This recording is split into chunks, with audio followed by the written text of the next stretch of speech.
Mi hijo no vino al funeral de su padre. Y ese día dejó de ser mi heredero. Me llamo Carmen García, tengo 78 años, y ese día me arreglé como si fuera un evento importante, porque para mí lo era. Me puse mis zapatos negros, los buenos, esos que solo saco del closet cuando la ocasión lo merece. Me peiné con cuidado frente al espejo del recibidor y hasta me pinté un poco los labios, no por vanidad, sino por esa necesidad silenciosa de sentirme presentable, de sentirme digna. Elegí un abrigo oscuro, sobrio, y lo cerré despacio, como si al hacerlo también estuviera cerrando algo dentro de mí. El aire de la mañana estaba frío, y aún así mis manos sudaban. No de nervios, sino de tristeza contenida. Ese día iba a despedir a mi esposo, a Roberto García. Habíamos estado casados 54 años. 54 años de desayunos compartidos, discusiones pequeñas, silencios largos y una vida construida paso a paso, sin lujos, pero con respeto. Cuando salí de la casa, el patio estaba cubierto de hojas secas. El rosal que Roberto había plantado años atrás ya no daba flores. Antes era rojo intenso. Ese invierno estaba seco, como si también supiera que él ya no volvería. Llegué a la funeraria sola. Desde el primer momento lo supe. No había pasos detrás de mí. No había voces conocidas. No había nadie esperando. Las sillas estaban alineadas, limpias, ordenadas y vacías. Me quedé de pie frente al ataúd unos segundos más de lo necesario, como si mi cuerpo todavía esperara que, en cualquier momento, escucharía una voz decir: «Mamá, ya llegué». Pero eso no pasó. Pero antes de continuar, revisa si ya estás suscrito al canal y escribe en los comentarios desde donde estás viendo este video. Nos encanta saber hasta dónde están llegando nuestras historias. El director funerario me miró con incomodidad. Sus ojos fueron del ataúd a las bancas vacías y luego a mí. ¿Desea que esperemos un poco más, señora García?, me preguntó en voz baja. Negué con la cabeza. No, le respondí. Mi esposo odiaba llegar tarde. No lo haría esperar. Ni ahora. El servicio comenzó. Pero antes de continuar, revisa si ya estás suscrito al canal y escribe en los comentarios desde donde estás viendo este video. Nos encanta saber hasta dónde están llegando nuestras historias. El sacerdote habló de amor, de familia, de acompañamiento. Sus palabras flotaban en el aire, pero no terminaban de tocarme. Yo no podía dejar de mirar las sillas vacías. 5. Todas destinadas a la misma persona. A mi hijo, Rafael. Ese mismo día, por la mañana, mientras me arreglaba, había recibido su mensaje. El celular vibró sobre la mesa y, por un instante, sentí una pequeña esperanza absurda. Perdón, mamá. Se me complicó. No voy a poder ir. Nada más. Ni una llamada. Ni una explicación. Ni una sola palabra sobre su padre. Imaginé a Rafael revisando su agenda, decidiendo que el funeral no encajaba bien entre sus compromisos. Imaginé su suspiro de fastidio al escribir ese mensaje rápido, como quien cancela una comida que ya no le apetece. Me senté en la primera fila. No lloré. No porque no doliera, sino porque había un tipo de tristeza que no hacía ruido. Se quedaba quieta, pesada, instalada en el pecho como una piedra que ya no se podía mover. Cuando bajaron el ataúd, caminé sola detrás de él. Mis tacones se hundieron un poco en la tierra húmeda del cementerio. Un sepulturero observaba a la distancia, apoyado en su pala, respetando un duelo que, al parecer, solo yo estaba viviendo. La tierra cayó sobre la madera. Ahí fue cuando lo entendí. No solo estaba enterrando a mi esposo. Estaba enterrando la idea de la familia que creía haber construido. Me quedé un rato más, incluso cuando todos se fueron.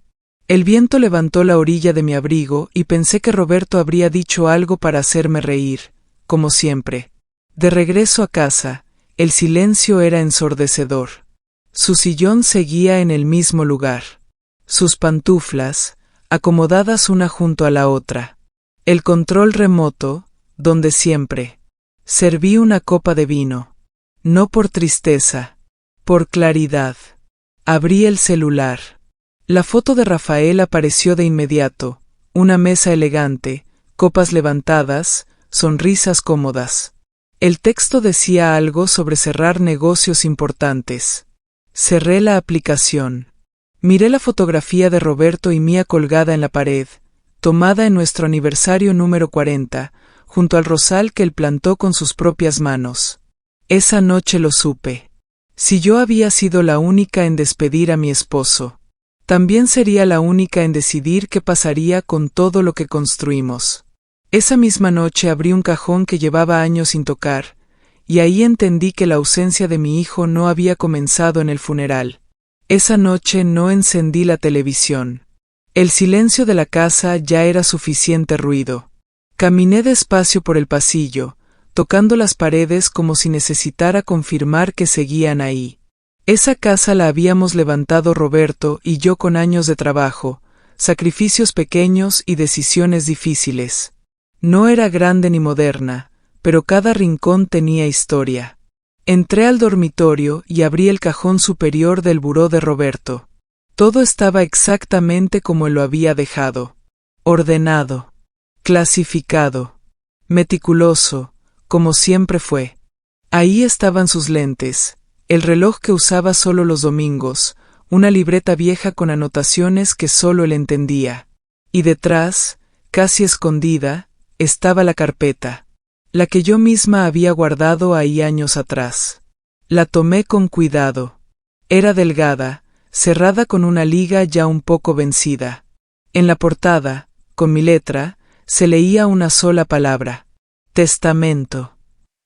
Me senté en la cama. No temblaban mis manos por la edad. Temblaban por otra cosa. Por esa sensación amarga que aparece cuando empiezas a aceptar una verdad que llevas años evitando. Abrí la carpeta. Ahí estaban los documentos.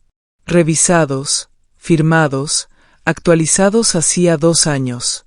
Roberto y yo lo habíamos hecho con tiempo, con cariño incluso. Queríamos no dejar problemas, como él decía. Nuestro hijo Rafael aparecía como heredero principal. La casa, las cuentas, el pequeño terreno fuera de la ciudad. Todo estaba pensado para él. Cerré los ojos un momento. Recordé cuando Rafael era niño y se dormía en el sillón, con la cabeza apoyada en el pecho de su padre, mientras Roberto veía las noticias. Recordé sus manos pequeñas aferradas a la camisa, como si el mundo fuera seguro mientras él estuviera ahí. ¿En qué momento se había roto eso? Me levanté y fui al closet. Saqué una caja de tela que llevaba años sin abrir. Dentro estaban las fotos familiares. Cumpleaños, navidades, vacaciones modestas pero felices. Rafael sonriendo. Rafael abrazando a su padre. Rafael prometiendo cosas que nunca cumpliría. El dolor no llegó de golpe. Llegó despacio, como una marea que sube sin que te des cuenta hasta que ya te cubre el pecho. Me di cuenta de algo que dolía todavía más que el funeral vacío. No era la primera vez que Rafael no estaba cuando se le necesitaba. Solo había sido la más evidente. Me serví otra copa de vino y, sin pensarlo demasiado, tomé el teléfono. Eran casi las 11 de la noche, pero no me importó. Marqué el número del licenciado Romero, nuestro abogado de confianza desde hacía más de 30 años. Sabía que no contestaría. No esperaba que lo hiciera. Licenciado, dije cuando entró el buzón de voz. Soy Carmen García. Necesito hablar con usted mañana temprano. Es urgente. Colgué. Esa noche dormí poco, pero no mal. No era insomnio. Era claridad. A la mañana siguiente me levanté temprano. Demasiado temprano para alguien de mi edad, pero no tenía ganas de quedarme en la cama. Preparé café como siempre lo hacía Roberto, fuerte, sin azúcar. El olor llenó la cocina y por un instante sentí su presencia, como si fuera a entrar preguntando qué planes teníamos para el día. Me vestí sencillo. Nada elegante. Nada especial. Ese día no iba a despedirme de nadie. Ese día iba a empezar a decidir por mí. La oficina del licenciado olía a papel viejo y café frío. Siempre había olido así. Era un lugar donde el tiempo parecía avanzar más despacio, como si las decisiones importantes necesitaran silencio para asentarse. Carmen, dijo al verme. Lamento mucho lo de Roberto. Asentí. No confiaba en mi voz todavía. Necesito hacer cambios, le dije, directa. En el testamento. No se sorprendió. ¿Está segura? Preguntó con cuidado. A veces las decisiones tomadas en duelo. No es el duelo, lo interrumpí. Es la ausencia. Le conté del funeral, de las sillas vacías, del mensaje, de la copa de vino frente al celular iluminado con fotos de brindis y sonrisas ajenas al dolor. El licenciado me escuchó sin interrumpir, como siempre hacía cuando sabía que algo serio estaba en juego. ¿Qué desea modificar? Preguntó finalmente. Respiré hondo. Quiero retirar a Rafael como heredero. El silencio que siguió fue pesado, pero no incómodo. ¿Por completo? Aclaró. Por completo, respondí. No quiero que reciba la casa, ni las cuentas, ni nada de lo que su padre y yo construimos. El licenciado asintió lentamente. ¿Desea reasignar los bienes? Pensé en una sola persona. En Mateo. Mi nieto. El único que venía a verme sin pedir nada. El único que me llamaba solo para preguntar cómo estaba. El único que, incluso sin saberlo, había sido más familia que su propio padre. Sí, dije. Quiero que todo quede a nombre de Mateo. En un fideicomiso. Protegido. Eso se puede hacer, respondió. Y se hará bien. Mientras él escribía, yo miré mis manos apoyadas sobre el escritorio. Eran manos viejas, sí, arrugadas, pero habían trabajado toda una vida. Habían criado a un hijo. Habían sostenido un matrimonio. Habían enterrado a un esposo. Y ahora, estaban tomando una decisión que había tardado demasiado en llegar. Muchas personas en su situación prefieren no hacer olas, comentó el licenciado. Mantener la paz. Lo miré. Yo mantuve la paz durante décadas, le respondí. Y casi me pierdo a mí misma en el proceso. No dijo nada más. Cuando salí de la oficina, el aire de la calle me golpeó el rostro. No me sentía vengativa. No me sentía cruel. Me sentía ligera. Como si, por primera vez en mucho tiempo, no estuviera cargando con responsabilidades que nadie me había pedido, pero que yo había asumido igual. No sabía cuándo Rafael se enteraría. No sabía cómo reaccionaría. Pero sabía algo con absoluta certeza. Mi decisión no era un castigo. Era un límite. Esa misma semana, mi nieto Mateo apareció en mi casa sin avisar, y su visita confirmaría que había tomado la decisión correcta. Mateo llegó una tarde después de clases, sin avisar. Escuché que tocó la puerta 2 veces, como siempre lo hacía cuando no estaba seguro de si yo estaría despierta o descansando. Ese detalle, tan pequeño, siempre me decía más que 1000 palabras. Cuando abrí, ahí estaba. Más alto de lo que lo recordaba, con el cabello un poco desordenado y esa expresión entre cansada y preocupada que solo tienen los jóvenes que aún no saben bien cómo manejar el peso del mundo. Abuela, dijo. ¿Estás bien? Esa pregunta, nadie me la había hecho desde que enterré a su abuelo. Me hice a un lado para dejarlo pasar. Traía una mochila al hombro y una bolsa con pan dulce en la mano. Pensé que tal vez no habías comido, explicó, un poco apenado. Y, no sabía qué más traer. Sonreí. No una sonrisa grande. Una de esas suaves, que nacen del alivio. Pasa, hijo, le dije. Gracias. Se sentó en la mesa de la cocina, la misma donde su abuelo pelaba manzanas con una paciencia casi quirúrgica. Le serví café para mí y leche para él, aunque ya no era un niño. Aún así, no protestó. Me enteré tarde, dijo, mirando la mesa. De lo de mi abuelo. No respondí de inmediato. Me senté frente a él y esperé. No porque quisiera hacerlo sufrir, sino porque necesitaba escuchar lo que venía después. Papá nunca me dijo que, tragó saliva, que ya había fallecido. Me dijo que estaba delicado, nada más. Yo pensé que todavía había tiempo. Lo miré. Sus ojos estaban enrojecidos, no de llanto exagerado, sino de culpa sincera. Murió hace casi 3 semanas, le dije con calma. Mateo cerró los ojos. Lo siento, abuela, susurró. Si hubiera sabido, yo habría estado ahí. Te lo juro. Y le creí. No porque quisiera creerle, sino porque había cosas que no se podían fingir. Ven, le dije. Nos sentamos en la sala. Él miraba alrededor como si la casa fuera familiar y ajena al mismo tiempo. Así era el duelo. Todo seguía igual, pero ya no pertenecía al mismo mundo. ¿Papá fue? Preguntó al fin. Negué con la cabeza. Mateo apretó la mandíbula. No dijo nada durante unos segundos. Luego habló, muy despacio. Eso no está bien. No sonó a reproche infantil. Sonó a decepción adulta. No, le respondí. No lo está. Se quedó un rato más. Hablamos de la escuela, de sus planes, de cosas simples. No me preguntó por dinero. No me pidió nada. Solo estaba ahí. Antes de irse, se levantó y me abrazó. Un abrazo completo, firme, sin prisa. Si necesitas algo, me dijo. Lo que sea, me hablas. Cuando cerré la puerta detrás de él, supe algo con una claridad casi dolorosa. Había criado a un hijo, pero había formado a un hombre. Esa misma noche saqué el sobre que el licenciado me había dado.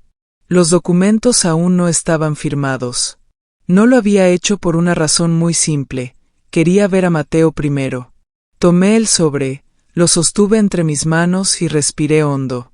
Al día siguiente lo llamé. ¿Puedes venir mañana? Le pregunté. Necesito hablar contigo.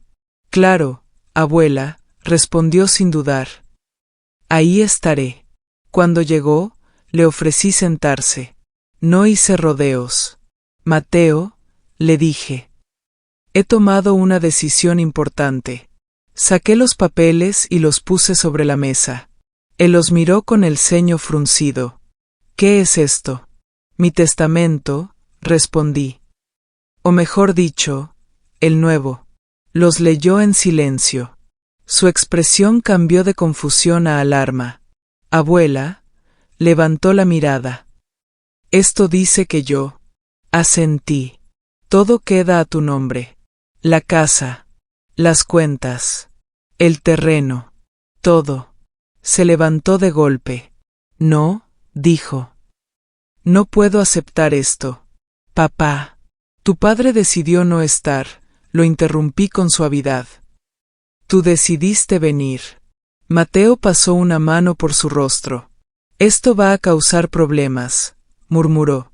Ya los causó, respondí. Solo que antes los cargaba yo sola. Se sentó de nuevo, despacio. ¿Por qué yo? Preguntó. Lo miré directo a los ojos. Porque eres el único que nunca me vio como un recurso, le dije. Me viste como persona. No respondió. Solo bajó la mirada. Vi cómo se le humedecían los ojos. No quiero que piensen que me aproveché, dijo. No lo hiciste, le aseguré. Yo elegí. Firmé los documentos frente a él. Ese fue el momento exacto en que supe que no había vuelta atrás. 2 días después, mi hijo Rafael apareció en mi puerta. No tocó con cuidado como Mateo. Tocó fuerte. Con impaciencia. Abrí. ¿Es verdad? Preguntó sin saludar. ¿Es verdad lo que estás haciendo? Lo miré en silencio. Pasa, le dije. Su enojo llenó la sala incluso antes de que se sentara. ¿Cómo pudiste hacerme esto?, exigió. Soy tu hijo. Lo miré con calma. Y yo soy tu madre, respondí. La misma a la que no acompañaste a enterrar a su esposo. Abrió la boca para hablar, pero no encontró palabras. Esto es una traición, dijo al final. Me estás castigando. Negué lentamente. No, Rafael, le respondí. Estoy dejando de justificarte. El silencio que siguió fue más fuerte que cualquier grito. Mi hijo no había venido a pedir perdón, había venido a pelear por lo que creía suyo. Rafael se quedó de pie en medio de la sala, como si sentarse fuera a aceptar que esa conversación iba en serio. Yo, en cambio, me senté despacio en el sillón de siempre, el de Roberto. No por provocarlo, sino porque era ahí donde me sentía más firme, más acompañada. Esto no es justo, dijo al fin. Papá jamás habría querido esto. Levanté la mirada. No hables por tu padre, le respondí. No estuviste ahí ni siquiera para despedirte. Apretó los labios. Caminó de un lado a otro, nervioso, como cuando era adolescente y sabía que había hecho algo mal, pero todavía esperaba salirse con la suya. Tenía compromisos, insistió. Tú sabes cómo es mi trabajo. Asentí despacio. Sí, dije. Siempre supe que tu trabajo era más importante que nosotros. Eso lo detuvo. No digas eso, respondió, molesto. Sabes que no es cierto. Ah, ¿no? Pregunté con calma. Entonces dime, Rafael, ¿en qué momento exacto de tu agenda estaba tu padre? No respondió. ¿En qué espacio de tu día cabía acompañarlo al médico? ¿En cuál entraba sentarte conmigo a hablar cuando su salud empeoraba? ¿En cuál estaba el funeral? Su silencio era respuesta suficiente. Estás exagerando, dijo al final. Fue un error. Un día. Negué con la cabeza. No fue un día, le respondí. Fue una suma de ausencias. Y ese día solo fue el último.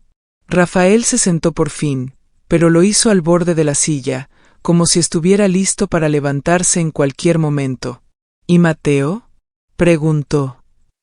¿Qué tiene que ver él en todo esto? Tiene que ver porque estuvo, le respondí. Porque llamó. Porque vino. Porque preguntó cómo estaba yo cuando tú no lo hiciste. Es un muchacho, dijo con desdén. No sabe lo que implica manejar una casa, un patrimonio. Lo miré fijamente. Tú sí lo sabías, le dije. Y aún así, nunca supiste manejar lo más importante. ¿Qué cosa? El respeto. Rafael soltó una risa corta, incrédula. ¿Sabes lo que va a decir la gente?, preguntó. Que estás loca. Que te dejaste manipular. Que preferiste a tu nieto sobre tu propio hijo. Que digan lo que quieran, respondí. Yo ya viví demasiados años preocupándome por lo que otros pensaban, incluso tú. Se inclinó hacia adelante. Mamá, esto es una locura, dijo. Yo soy tu sangre. Respiré hondo. La sangre no es presencia, le respondí. No es cuidado. No es amor automático. Se quedó mirándome, como si no reconociera a la mujer frente a él. Papá habría estado de mi lado, murmuró. Esa frase, esa fue la que me rompió algo por dentro. Me levanté despacio. No vuelvas a usar a tu padre para justificarte, le dije. Él pasó meses esperando que vinieras. Meses. Y aún así, siempre preguntaba por ti. Rafael bajó la mirada por primera vez. ¿Yo? Empezó. No sabía cómo enfrentar esto. Yo tampoco, le respondí. Y aún así, estuve ahí. El silencio se alargó. ¿Entonces ya no hay nada que hacer?, preguntó. Lo miré con una mezcla de tristeza y firmeza. Hay algo que siempre se puede hacer, le dije. Asumir las consecuencias. Se levantó bruscamente. Esto no se va a quedar así, dijo. Voy a hablar con un abogado. Asentí. Hazlo, le respondí. Yo ya lo hice. Se quedó quieto unos segundos más. Luego tomó su abrigo. Nunca pensé que serías capaz de algo así, dijo antes de irse. Lo miré a los ojos. Yo tampoco, le respondí. Pero hay un punto en la vida en el que una aprende a dejar de sobrevivir y empieza a vivir con dignidad. Cerré la puerta detrás de él. Mis manos temblaban un poco, pero no de miedo, de liberación. Me apoyé en la puerta y cerré los ojos. Por primera vez desde el funeral, respiré profundo sin sentir ese peso aplastándome el pecho. No había ganado nada, pero había dejado de perderme a mí. Esa misma semana, recibí una llamada que confirmaría que mi hijo no buscaba reconciliación, sino recuperar lo que creía suyo. La llamada llegó 3 días después. Reconocí el número de inmediato, aunque no estaba guardado en mi celular. Lo había visto demasiadas veces en papeles, contratos y sobres oficiales como para no saber quién era. El licenciado Romero. Carmen, dijo apenas contesté. Quería avisarte antes de que te tomaras la llamada por sorpresa. Me senté despacio en la mesa de la cocina. Rafael vino a verme, continuó. Quiere impugnar los cambios. No sentí miedo, ni rabia, ni siquiera sorpresa. ¿Y? Pregunté. El licenciado guardó silencio un segundo. No tiene fundamentos sólidos, respondió. El testamento está en regla. Fue hecho en pleno uso de tus facultades, sin presión, sin irregularidades. Legalmente, no hay mucho que pueda hacer. Cerré los ojos. Pero lo intentará, añadió. Lo sé, le respondí. Siempre lo intenta cuando no consigue lo que quiere. Colgué y me quedé un rato mirando la ventana. Afuera, el patio estaba cubierto de polvo y hojas secas. El rosal seguía sin flores. Pensé que tal vez, en primavera, volvería a florecer, o tal vez no. A veces, aceptar que algo no regresa también era parte del proceso. Ese mismo día decidí ordenar el archivero. Lo había postergado durante años. No por flojera, sino porque ahí estaba todo lo que no quería mirar de frente. Abrí el cajón rotulado Familia. Dentro estaban carpetas gruesas, con fechas, notas, recibos. Cada una llevaba el nombre de Rafael escrito con mi letra. Me senté y empecé a leer. Un pago para su universidad. Otro para una oportunidad de negocio. La mensualidad de un coche. Un préstamo que nunca volvió. Recordé cada llamada. Mamá, es urgente. Mamá, confía en mí. Mamá, es solo esta vez. Y yo siempre respondía igual. Está bien, hijo. Nunca me pidió ayuda para cuidar a su padre. Nunca me pidió tiempo. Nunca me pidió perdón. Solo dinero. Solo respaldo. Solo silencio. Cerré la carpeta. Por primera vez no sentí culpa. Sentí claridad. Al día siguiente, Mateo volvió a pasar. Traía una bolsa con fruta y pan. ¿Cómo estás hoy, abuela?, preguntó. Cansada, le respondí, pero tranquila. Se sentó conmigo en la sala. No dijo nada durante unos minutos. Luego habló. Papá está muy molesto, dijo. Dice que no es justo. Sonreí con tristeza. Nunca lo es, cuando no sale como uno quiere. Mateo dudó. Si quieres, puedo hablar con él. Negué con la cabeza. No, le dije. No te pongas en medio. Esta es una conversación que tu padre y yo debimos tener hace años. Se quedó callado. ¿Te arrepientes?, preguntó al fin. Lo miré. No, respondí. Me arrepiento de no haberlo hecho antes. Mateo asintió despacio. El abuelo estaría orgulloso de ti, dijo. Esas palabras, esas sí dolieron. Pero fue un dolor distinto. Uno que no aplasta, sino que acomoda. Esa noche, mientras me preparaba para dormir, encontré una nota vieja en uno de los cajones. Era de Roberto, escrita en un papel doblado. Carmen, algún día tendrás que elegirte a ti. Ojalá no esperes demasiado. Me senté en la cama y la leí varias veces. No había esperado demasiado. Había esperado lo suficiente. A la mañana siguiente, el mensaje de Rafael llegó. No fue largo. Esto no se va a quedar así. Lo leí una vez. Luego apagué el teléfono. Porque por primera vez en mi vida, entendí algo con absoluta certeza. No todas las batallas se ganan respondiendo. Algunas se ganan dejando de participar. Días después, mi hijo volvería, no con gritos, sino con una disculpa que llegaba demasiado tarde. Rafael regresó una semana después. No avisó. No llamó antes. Lo supe por el sonido de su auto estacionándose frente a la casa, ese frenado brusco que siempre tuvo, como si incluso al llegar necesitara imponer su presencia. Me quedé sentada en la cocina unos segundos, respirando hondo, antes de levantarme. No porque tuviera miedo, sino porque intuía que esta vez no venía a gritar. Y eso, de alguna forma, era más peligroso. Abrí la puerta. Ahí estaba. Más serio. Más callado. Con los hombros caídos, como si hubiera ensayado una versión más humilde de sí mismo. Mamá, dijo. ¿Podemos hablar?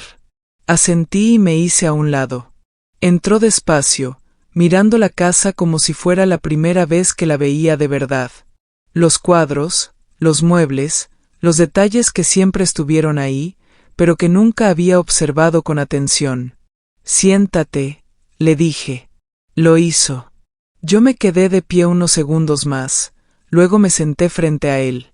He estado pensando, empezó. Mucho. No respondí. Aprendí que el silencio también podía ser una forma de escuchar, sin conceder. Tal vez reaccioné mal, continuó. Todo pasó muy rápido. La muerte de papá, el testamento. Mateo. Bajó la mirada. Lo siento. La palabra quedó flotando entre nosotros. No fue un lo siento tembloroso. No fue un lo siento roto. Fue correcto. Medido.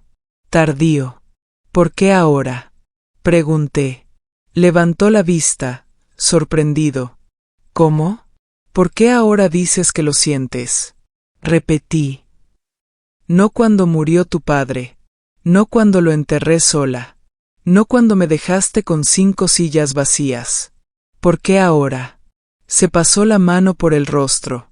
¿Por qué? Dudó. Porque entendí que podía perderlo todo. Ahí estuvo. No lo dijo con malicia. Lo dijo con honestidad. Y eso fue lo que terminó de aclararlo todo. Rafael, le dije con calma. Cuando alguien solo se da cuenta de tu valor cuando ya no puede perderte, no es amor. Es conveniencia. Tragó saliva. No es justo que me dejes fuera, dijo. Soy tu hijo. Lo miré fijamente. Y yo fui tu madre incluso cuando no me trataste como tal. Puedo cambiar, aseguró. Podemos arreglar esto. Negué despacio. Cambiar no es prometer, respondí. Cambiar es haber estado cuando importaba. El silencio se alargó. ¿Entonces esto es definitivo? Preguntó. Sí, le respondí. No porque te odie, sino porque me respeto. Se quedó sentado un momento más. Luego se levantó. Nunca pensé que llegaríamos a esto, dijo antes de irse. Lo acompañé hasta la puerta. Yo tampoco, respondí. Pero aquí estamos. Cuando cerré, no me apoyé en la puerta como antes. No lo necesité. Esa tarde salí a caminar. No llevaba prisa. No llevaba destino. Solo caminé por el barrio, observando casas, árboles, personas que no sabían nada de mi historia y no tenían por qué saberla. Me senté en una banca del parque. El aire era fresco. Cerré los ojos un momento. Por primera vez en mucho tiempo, no me sentí culpable por estar en paz. Esa noche cociné solo para mí. Puse la mesa. Encendí una vela.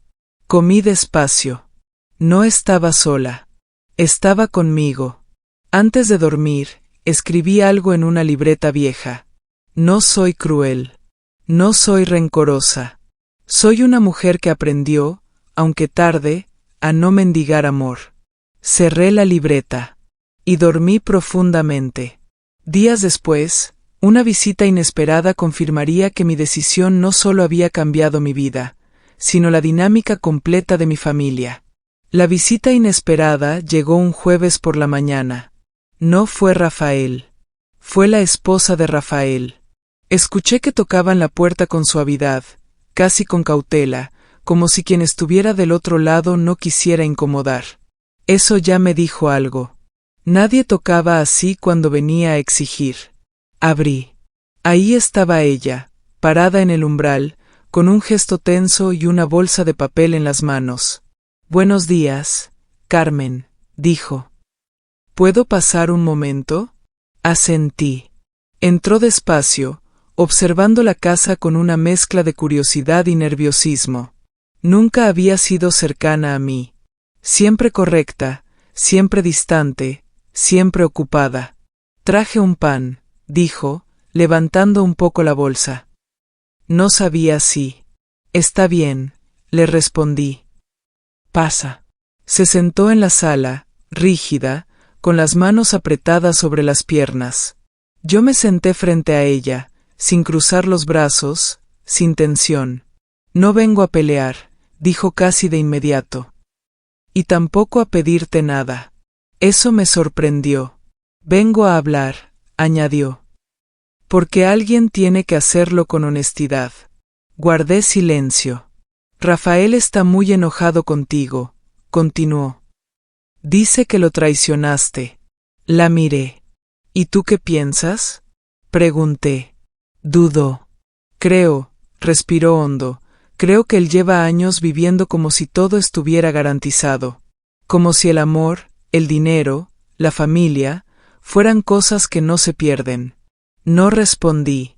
«Y creo», añadió, «que el funeral fue la gota que derramó todo». Bajó la mirada. «Yo tampoco fui», admitió.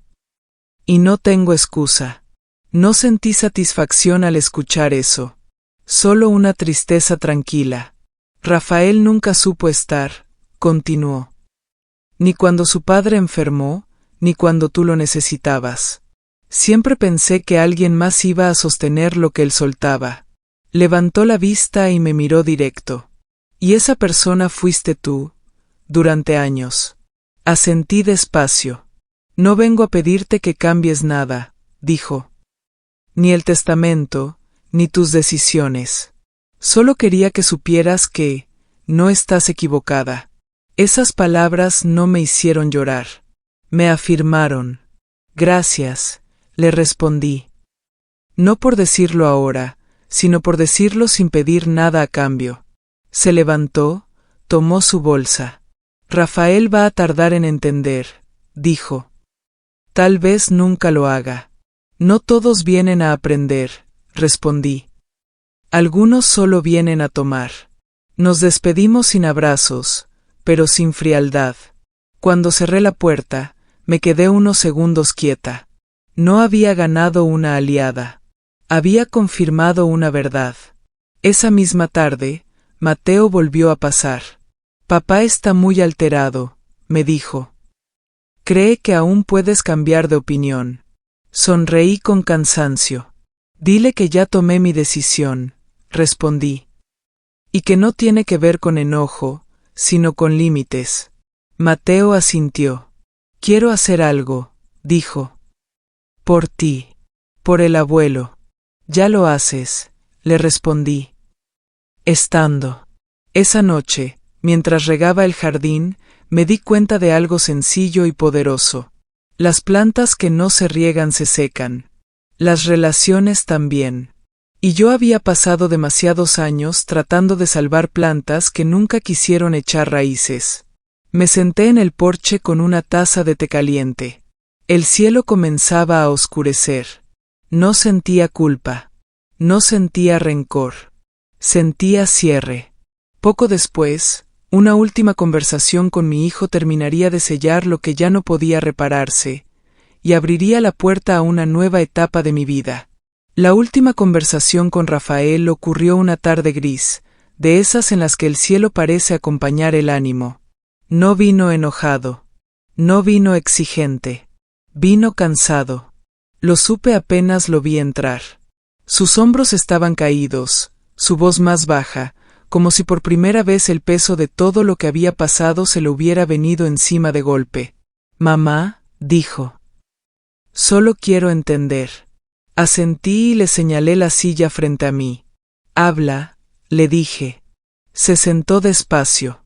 «No entiendo cómo llegamos hasta aquí», confesó. «Nunca pensé que terminaría peleando contigo por algo así». Lo observé con atención. No con dureza. Con esa mirada que solo una madre puede tener cuando ya ha llorado todo lo que tenía que llorar. «No llegamos de golpe, Rafael», respondí. «Llegamos paso a paso. Ausencia por ausencia. Silencio por silencio». Suspiró. «Yo siempre pensé que estabas bien», dijo. «Que eras fuerte. Que no necesitabas nada. Eso es lo que pasa cuando una mujer se pasa la vida sosteniendo a los demás», le respondí. «Todos creen que no pesa». Guardó silencio. «Cuando murió tu padre», continué, «no solo perdí a mi esposo. Perdí a la única persona que veía cuando yo estaba cansada. Y ese día te necesitaba». Levantó la vista. «Lo sé», dijo. «Y eso es lo que más me duele ahora». Lo miré largo rato. «El dolor que llega tarde no repara», le dije. «Solo explica». «¿Entonces ya no hay forma?», preguntó. «¿Nada que pueda hacer?». Respiré hondo. «Sí hay algo que puedes hacer», respondí. «Vivir con esto. Aprender. No repetirlo». «¿Y nosotros?», preguntó. «¿Tú y yo?». Me tomé mi tiempo antes de responder. «Eso dependerá de lo que hagas a partir de ahora», le dije. «Pero no del dinero. Nunca fue por el dinero». Asintió, derrotado. «Supongo que siempre creí que habría tiempo», murmuró. «Eso creen todos», respondí. «Hasta que se acaba». Se levantó. Dudó un segundo. Luego se inclinó y me abrazó. No fue un abrazo largo. No fue un abrazo reparador. Fue un abrazo honesto. «Cuídate, mamá», me dijo antes de irse. «Eso estoy haciendo», le respondí. Cuando cerré la puerta, no sentí alivio inmediato. Sentí algo mejor, coherencia. Esa noche, Mateo vino a cenar conmigo. Cocinamos juntos. Reímos. Hablamos de cosas simples. De planes pequeños. «Quiero quedarme más cerca», me dijo. «Ayudarte con la casa, el jardín, contigo». Sonreí. «Eso no se hereda», le respondí. «Eso se elige». Antes de dormir, me miré al espejo. No vi a una mujer amarga. Vi a una mujer cansada, pero en paz. Había perdido cosas, sí. Pero había ganado algo que no se compra ni se exige: respeto.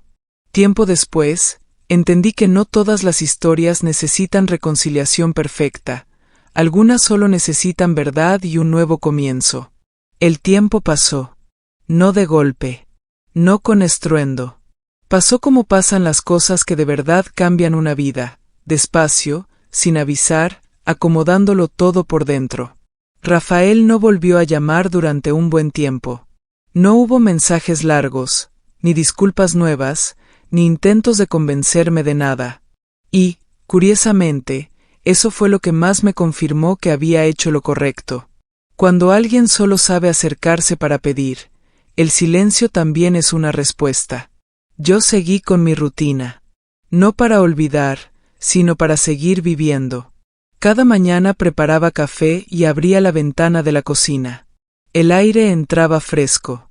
El jardín seguía sencillo, sin flores todavía, pero ya no lo veía seco, lo veía en pausa. Como yo. Mateo venía seguido.